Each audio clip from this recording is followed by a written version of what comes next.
Plus വണ്ണിന് ആഗ്രഹിച്ച വിഷയവും സ്കൂളും ലഭിക്കുമോ എന്ന വിദ്യാർത്ഥികളുടെ ആശങ്കയകറ്റാൻ കരിയർ ഗൈഡൻസ് ക്ലാസുമായി ഹയർ സെക്കൻഡറി ഡയറക്ടറേറ്റ്. സംസ്ഥാനത്തെ സ്കൂളുകളിൽ നടക്കുന്ന ഏകദിന ക്യാമ്പിൽ രക്ഷിതാക്കൾക്കും പങ്കെടുക്കാം. മുഴുവൻ വിഷയങ്ങൾക്കും A+ ലഭിച്ചവർക്ക് ഇഷ്ടവിഷയവും സ്കൂളും ലഭിക്കുമോ? മാർക്ക് കുറഞ്ഞവർ എന്ത് ചെയ്യും? ഏത് വിഷയം തിരഞ്ഞെടുക്കണമെന്ന് സംശയമുണ്ടോ? ഇങ്ങനെയുള്ള ചോദ്യങ്ങൾക്ക് ഉത്തരം കണ്ടെത്താനാണ് ഏകദിന ക്യാമ്പുകൾ നടത്തുന്നത്.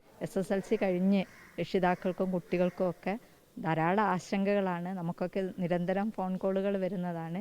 എന്തിന് ചേരണം, ഇനി അവരാഗ്രഹിച്ച കോഴ്സ് കിട്ടുമോ ഇതുള്ളതിനൊക്കെ പറ്റി. അപ്പോൾ കരിയർ ഗൈഡൻസ് എന്ന നിലയിൽ അവർക്ക് ആഗ്രഹിച്ച കോഴ്സ് കിട്ടാൻ എങ്ങനെയൊക്കെയാണ് അപ്ലൈ ചെയ്യേണ്ടത്, എന്തൊക്കെ വിഷയങ്ങളാണ് അവരുടെ ലക്ഷ്യത്തിലേക്ക് എത്തിച്ചേരാൻ +1 +2 അവർ പഠിക്കേണ്ടത് തുടങ്ങിയ കാര്യങ്ങളെപ്പറ്റി പറയാൻ വേണ്ടിയുള്ള ഒരു ക്ലാസ്സാണ് ഇപ്പോൾ കൊടുക്കുന്നത്. കുട്ടികളെക്കാൾ ആശങ്ക രക്ഷിതാക്കൾക്കാണ്. എന്നുവെച്ചാൽ ഏറ്റവും അടുത്തുള്ള സ്കൂളുകളിൽ പഠിപ്പിക്കുകയാണ് സേഫായിട്ട് ഇപ്പോൾ കാണുന്നത്.